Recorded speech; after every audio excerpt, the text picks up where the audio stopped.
దెందులూరు నియోజకవర్గంలో వైఎస్ఆర్సీపీ నేతలను అక్రమ అరెస్టులు చేస్తున్నారు. మాజీ ఎమ్మెల్యే అబ్బాయి చౌదరి పొలం దగ్గర దౌర్జన్యం చేసి వైఎస్ఆర్సీపీ సానుభూతి పరులపై రివర్స్ కేసులు పెట్టారు పోలీసులు.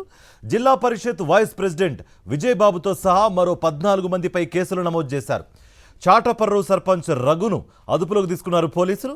పలు స్టేషన్లు తిప్పుతూ ఏలూరు రూరల్ పోలీస్ స్టేషన్ నుంచి పెదపాడు పిఎస్కు తీసుకువెళ్లారు పోలీసులు. కోర్టులో హాజరుపరచకుండా పలు పోలీస్ స్టేషన్లకు తిప్పుతున్నారు. పెదపాడు పోలీస్ స్టేషన్ వద్ద ఆందోళన చేపట్టారు రఘు కుటుంబ సభ్యులు, వైఎస్ఆర్సీపీ శ్రేణులు. అక్రమ అరెస్టుపై రఘు కుటుంబ సభ్యులు ఆందోళన వ్యక్తం చేస్తున్నారు. కూటమి ప్రభుత్వం అధికారంలోకి వచ్చిన నాటి నుంచి తమ కుమారుడిపై రాజకీయ కక్ష సాధింపులు పెరిగిపోయాయని రఘు తల్లి గుడిపూడి మార్తెమ్మ ఆవేదన వ్యక్తం చేశారు. తన భర్తను నిన్న ఉదయం నుంచి చూపించలేదని ఆందోళన వ్యక్తం చేస్తోంది రఘు భార్య గుడిపూడి జ్యోతి.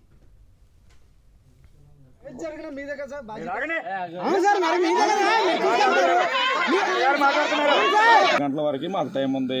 మాకు తెలిసి ఫండమెంటల్ ఇష్టం వివరాలని మీకు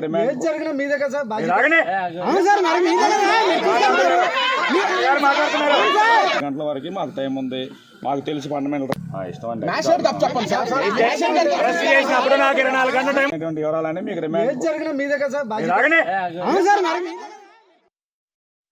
మా బాబుకి అక్రమైన కేసులు పెట్టారు. ఒక ఆడ మనిషిని వాళ్ళు అడ్డు పెట్టుకున్నారు. అడ్డు పెట్టుకుని నా బిడ్డ అసలు ఎవరిని ఏమనే బిడ్డ కాదు, నా బిడ్డ అన్యాయమైన కేసు పెట్టి ఇవాళ సంతకం పెడతాక రమ్మన్నారు. పెదపాడు సంతకానికి వెళ్ళాడు. సంతకానికి వెళ్ళినట్టు అక్కడ కూర్చోబెట్టేశారు. ఎస్సీ గారు ఇదిగో కాసేపు అదిగో కాసేపు అంట. సాయంత్రం 6 వరకు ఏ సమాధానం చెప్పలా. 6 దాటాక ఇక్కడ కాదు, మా సెక్షన్ కాదు, అది పెదవేగి వెళ్ళండి అన్నాడు. పెదవేగాని వెళ్ళండి అని కారు ఎక్కిచ్చేసుకుని ఆ కారు తోలేడు సార్, మామూలుగా తోలలేదు సార్. అది మరి అలాంటి కొడుకుని ఎక్కడ తీసుకెళ్ళిపోతున్నాడు? నేను తల్లిగా నేను ఎంత వేదన పడతాడో సార్ చూడండి. మీరు అలా తోలుకొచ్చి మళ్ళీ ఈ వేరే సాటికి తీసుకొచ్చారు. అక్కడి నుంచి మళ్ళీ ఇక్కడ కానీ అసలు మామూలుగా తిప్పలేదు మమ్మల్ని. పిచ్చి కుక్కలు తిప్పారు. మేము చేసిన అన్యాయం ఏంటి, నా బిడ్డ చేసిన అన్యాయం ఏంటి అసలు మాకైతే అర్థం కావట్లా. కొన్ని చేసిన అన్యాయం ఏం చేసామని చెప్పండి అంటున్నాం. అన్నీ అయినా సరే చెప్పట్లా. మే 1 నుంచి ఈ అమ్మాయిని ఆ రోలర్ స్టేషన్ అని పెద్ద 1 టౌన్ అని 2 టౌన్ అన్నీ తిప్పారండి. తర్వాత పెద్ద వేగులో పెట్టారు, పెద్దపాడులో పెట్టింది స్టేషన్. ఒక రోజు నైట్ 1 గంటగా చెప్పా చేయకుండా పోలీసులు వచ్చేసారండి. వచ్చి దాని మీద కేసు ఉంది. 1 కాదు 2 కాదు, ఎన్ని కేసులు మాకు తెలియదు. అసలు ఏ కేసో తెలియదు. వస్తారా రారా అర్ధరాత్రి 2 గంటకండి. అప్పటికి అసలు కేసే ఎఫ్ఐఆర్ అవ్వలేదండి. 4:30-5కి ఎఫ్ఐఆర్ చేశారు కేసు. మరి 1 గంటకి అలాగ వచ్చారండి. అప్పుడు వచ్చారు. అప్పుడు అలాగ అన్యాయంగా పెడితే మళ్ళీ ముందస్తు బెయిల్ తెచ్చుకుని పెట్టుకున్నామండి. ముందస్తు బెయిల్ వచ్చింది. వాయిదాకు శనివారం వాయిదాకు రమ్మన్నారు. శనివారం వాయిదాకి వెళ్ళారు. నిన్న ఇవాళ వచ్చాడండి వాయిదాకని శనివారం పెద్దపాడు సంతకం పెట్టడానికి. సంతకం పెట్టకపోతే బెయిల్ క్యాన్సిల్ చేస్తారు. ఇవాళ వెళ్ళి పొద్దున వెళ్ళి నేను మనిషిని ఇప్పుడు చూపించలేదండి. ఎందుకు మళ్ళీ ఇక్కడ తీసుకొచ్చారు. పరుగులెట్టేస్తున్నారండి. అసలు ఏం కేసులో ఏంటో కూడా చెప్పట్లేదు, దేనికి కూడా చెప్పట్లేదు. ఇప్పుడు ఎందుకంటే మాకు ఇక్కడ పెద్దపాడులో మాకు సంబంధం లేదు, ఎక్కడది కాదు పెద్ద వేగిది అని మనిషిని కార్లు ఎక్కించుకొని అసలు ఎంత స్పీడ్గానండి ఆ కారు వెనకాల మేము మా కుర్రోళ్ళు వీళ్ళందరూ పరిగెలట్లేకపోయాం. అలా పరిగెలెట్టేస్తున్నారు. ఏంటి సార్ ఏంటండి ఎంత అన్యాయం అంటే మాకు చెప్పట్లేదు. మరి మేము ఇంకా అక్కడికి వెళ్ళమండి. మరి మేము ఇంకా ఎక్కడికి వెళ్ళాం చెప్పండి సార్. రైట్. దెందులూరు నియోజకవర్గంలో వైఎస్ఆర్సీపీ నేతలను అక్రమ అరెస్టులు చేస్తున్నారు. మాజీ ఎమ్మెల్యే అబ్బాయి చౌదరి పొలం దగ్గర దౌర్జన్యం చేశారని వైఎస్ఆర్సీపీ సానుభూతి పరులపైనే రివర్స్ కేసులు పెడుతున్న పరిస్థితి అయితే కనిపిస్తోంది. రైట్. ఇదే అంశానికి సంబంధించి మరింత సమాచారం అందించడానికి మా ప్రతినిధి పోతురాజు ఫోన్ లైన్లో జాయిన్ అవుతున్నారు. పోతురాజు, అరెస్ట్ అనేది ప్రాపర్ నోటీస్ ప్రకారమే జరిగిందా? ఒకవేళ అరెస్టే జరిగితే కోర్టులో ఎందుకు హాజరుపరచడం లేదు అన్నట్టుగా కూడా కుటుంబ సభ్యులు అడుగుతున్న ప్రశ్న. దీనిపై పోలీసులు ఏం చెప్తున్నారు? ఏంటి మీ దగ్గర ఉన్న ఇన్పుట్స్? కార్తీక్, ప్రధానంగా చూసుకున్నాక దెందులూరు నియోజకవర్గంలో కూడా అక్రమ అరెస్టుల పర్వం పరాకాష్ఠగా జరిగిందని చెప్పొచ్చు.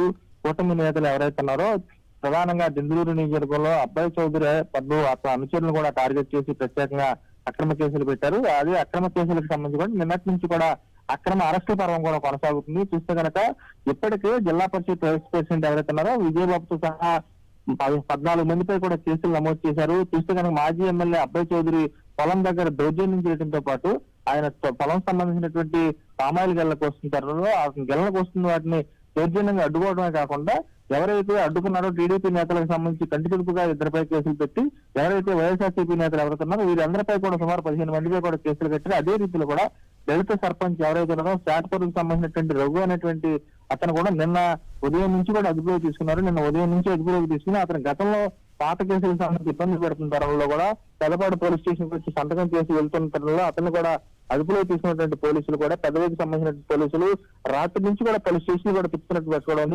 నిన్న పెదపాడు పోలీస్ స్టేషన్ నుంచి ఏలూరు రూరల్ పోలీస్ స్టేషన్ తీసుకెళ్లారు. అక్కడి నుంచి రాత్రి కుటుంబ సభ్యులు కానీ వీడు కానీ కుటుంబ సభ్యులు ఎవరైతే రఘుకు సంబంధించిన పెళ్లి కానీ అతని భార్య కానీ ఆందోళన వ్యక్తం చేయడంతో అక్కడి నుంచి కూడా పూర్తిగా ఎవరైతే ఉన్నారో అతను కూడా కోర్టులో హాజరుపరచకుండానే పెదపాడుకు సంబంధించినటువంటి పోలీస్ స్టేషన్ తీసుకొచ్చారు.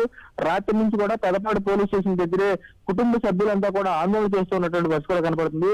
తమకు సంబంధించినటువంటి కుమారుని తమకు అప్పచెప్పాలని ఒక పక్క తల్లి తమ భర్తను తనకు చూపించాలంటూ కూడా భార్య కూడా తీవ్ర ఆవేదన వ్యక్తం చేసిన పరిస్థితి కూడా కనపడుతుంది. చూస్తే కనుక పూర్తి స్థాయిలో ఇప్పటికైతే సంబంధించి ఇప్పటికే స్టేషన్ చుట్టూ తిప్పుతున్నటువంటి పోలీసులు కూడా తమకు ఆల్రెడీ చూపించే రైట్ లేదు, పూర్తిగా తాము ఆల్రెడీ కోర్టులోనే ప్రొడ్యూస్ చేస్తామంటూ కూడా ఎవరైతే కుటుంబ సభ్యులు ఉన్నారో రివర్స్ లో వీళ్ళపైన కూడా ఆగ్రహం వ్యక్తం చేస్తున్నట్టు కనబడుతుంది. రాత్రి అంటే పోతరాజు ఒకటే కుటుంబ సభ్యులు ఆరోపిస్తోంది ఏంటంటే అసలు ఏ టర్మ్ కింద అదుపులోకి తీసుకున్నారు, ఆల్రెడీ బెయిల్కి సంబంధించి ఆల్రెడీ సంతకం పెట్టడానికి వచ్చిన మనిషిని ఎందుకు అదుపులోకి తీసుకున్నారు, దానికి సంబంధించిన ప్రాపర్ నోటీస్ కానీ లేకపోతే కుటుంబ సభ్యులకు మాకేమీ ఇవ్వలేదు అన్నట్టుగా కూడా ఆరోపిస్తున్నారు. మరి మెజిస్ట్రేట్ ముందు హాజరుపరిచే అవకాశం ఉందా? ఇంతకీ రఘు ఎక్కడున్నాడు అట్లా అట్ ప్రెసెంట్ ప్రస్తుతం? కార్తీక్ ప్రధానంగా చూసినాక రఘుని నిన్న రాత్రి నుంచి కూడా చూస్తే ఏదైతే ఏలూరుకు సంబంధించినటువంటి రూరల్ పోలీస్ స్టేషన్ నుంచి కూడా రాత్రి 12 గంటల ప్రాంతంలో ఇక్కడ ఉన్నటువంటి ఏదైతే పెదపాడు పోలీస్ స్టేషన్ కూడా దివ్య వరకు పెదపాడు పోలీస్ స్టేషన్ కూడా తీసుకొచ్చారు. రాత్రి నుంచి కూడా కుటుంబ సభ్యులంతా కూడా పడిగాపులు పడుతున్నారు. తమకు సంబంధించినటువంటి కుమారుడు ఎవరైతే ఉన్నారో రఘుకు సంబంధించినటువంటి తల్లి కూడా పూర్తిగా తీవ్ర ఆవేదన వ్యక్తం చేస్తుంది. తమ చూపించాలి తమకని చెప్పని పూర్తిగా చూస్తే కనుక ఈ గ్రామస్తులు ఎవరైతే ఉన్నారో చాటపరికి సంబంధించిన గ్రామస్తులు వారు కూడా ఇక్కడే పెదపాడు పోలీస్ స్టేషన్ దగ్గరే ఉన్నారు. చూస్తే కనుక ఈ ఘటనకు సంబంధించి చూస్తే ఎవరైతే ఇందులో నియోజకవర్గం కొండలపాలెంలో జరిగినటువంటి ఘటన అవుతుంది మాజీ ఎమ్మెల్యే అబ్బాయి చౌదరికి సంబంధించినటువంటి పొలంలో జరిగిన ఘర్షణకు సంబంధించి కూడా చేసినంతా చూస్తే కనుక ఘర్షణ చేసి వచ్చి ఢిల్లీ చేసినంత పూర్తిగా హడావిడి చేసినంత టీడీపీ నేతలు అయితే టార్గెట్ చేసుకుని ప్రత్యేకంగా వైఎస్ఆర్సీపీ నేతలపై కేసులు కట్టారు. చూస్తే కనుక 15 మందిపై కేసులు పెట్టిన వారిలో ప్రత్యేకంగా చాటపరికి సంబంధించినటువంటి దళిత సర్పంచ్ 15 గా ఉన్నటువంటి వ్యక్తిని అరెస్ట్ చేయడం పట్ల వీరంతా కూడా ఆగ్రహం వ్యక్తం చేస్తారు. తామైతే పూర్తిగా ఏ కేసుపై అరెస్ట్ చేశామో పూర్తిగా తమకు సంబంధించినటువంటి ఒక వ్యక్తి ఎవరైతే ఈ కుటుంబాన్ని రఘుకు సంబంధించిన కుటుంబ సభ్యులకి చెప్పాల్సిన అవసరం తమకు లేదు, పూర్తిగా తామంతా కోర్టులో ప్రొడ్యూస్ చేస్తామనేటువంటి వ్యాఖ్యలు అయితే ఇక్కడ ఉన్నటువంటి పోలీసులు కూడా చేస్తున్న పరిస్థితి. రాత్రి నుంచి కూడా పూర్తిగా ఇక్కడ కుటుంబ సభ్యులు కూడా తీవ్ర ఆందోళన వ్యక్తం చేస్తున్న పరిస్థితి కనబడుతుంది. కార్తీక్ పోతరాజు అంటే ఇప్పుడు సిచ్యువేషన్ చూసుకుంటే కోర్టులో ఎప్పుడు హాజరుపరిచే అవకాశం ఉంది? ఎందుకంటే 24 అవర్స్ దాటే వరకు కోర్టులో ప్రొడ్యూస్ చేయాల్సిన పరిస్థితి. మరి అట్ ప్రెసెంట్ మరి సిచ్యువేషన్ చూసుకుంటే ఎప్పుడు ప్రొడ్యూస్ చేసే అవకాశాలు కనిపిస్తున్నాయి? మరి కార్తీక్ ప్రధానంగా చూసినాక ఈ కేసు విషయంలో చూస్తే ఎవరైనా ఒక కేసు విషయం సంబంధించి కానీ నోటీసులు ఇచ్చి అదుపులో తీసుకోవాలి. కనీసం ఈ కేసు విషయంలో నోటీసులు ఇచ్చి అదుపులో తీసుకున్నటువంటి అసలు పరిస్థితి లేదు. చూస్తే కనుక టార్గెట్ గా వైఎస్ఆర్సీపీ నేతలు ఎవరైతున్నారో టార్గెట్ గా కక్షపూరితంగానే టీడీపీ నేతలు వీళ్ళ ప్రత్యేక పోలీసులు ఇందులో తమ విధులకు ఆటంకం కలిగించారనే రీతిలో కూడా కేసులు అయితే నమోదు చేశారు. చూస్తే కనుక ఈ కేసుకు సంబంధించి కూడా ఈ రోజు ఉదయం చూస్తే కనుక ఇప్పుడు కోర్టుకు సంబంధించినటువంటి ఈ రోజు ఆదివారం కావడంతో ప్రొడ్యూస్ చేస్తారా లేదా అనేది కుటుంబ సభ్యుల్లో కూడా ఆందోళన నెలకొంది. పోలీసులు అయితే మటుకు తాము ఆల్రెడీ తమ ఇష్టం వచ్చినప్పుడు ప్రొడ్యూస్ చేస్తామన్న రీతిలో రాత్రి నుండి కూడా వాగ్వాదాన్ని దీన్ని పరచుకోవడం. అయితే ఏలూరు రూరల్ పోలీస్ స్టేషన్ దగ్గర అయితే కుటుంబ సభ్యులు కూడా ప్రశ్నించారు. తమకు సంబంధించినటువంటి ఏ కేసులో తీసుకెళ్తున్నారు, కోర్టులో ఎందుకు ప్రొడ్యూస్ చేయకుండా ఇట్లా ప్రైవేటు వాహనాల్లో తీసుకొచ్చారని చెప్పి కూడా వాళ్ళు కూడా ప్రశ్నించారు. అయినా కానీ ప్రైవేట్ వాహనంలో తీసుకొచ్చినటువంటి పోలీసులు కూడా ఇష్టాల రీతిలో కూడా అన్ని స్టేషన్లు కూడా తిప్పుతూ కూడా ఎవరైతే రఘు ఉన్నారో దళిత సర్పంచ్ అయినటువంటి రఘును కూడా తీవ్ర ఇబ్బంది గురి చేస్తున్నారని చెప్పొచ్చు. కుటుంబ సభ్యులంతా కూడా తీవ్ర ఆందోళన నెలకొందని చెప్పొచ్చు. ఏం చేస్తారు ఈ రోజు ఆదివారం కావడంతో అసలు పోలీస్ స్టేషన్ లో ప్రొడ్యూస్ చేస్తారా లేదా అనేది అనుమానాలు అయితే కుటుంబ సభ్యులు వ్యక్తం చేస్తున్న కనబడుతుంది. కార్తీక్ రైట్ పోతరాజు.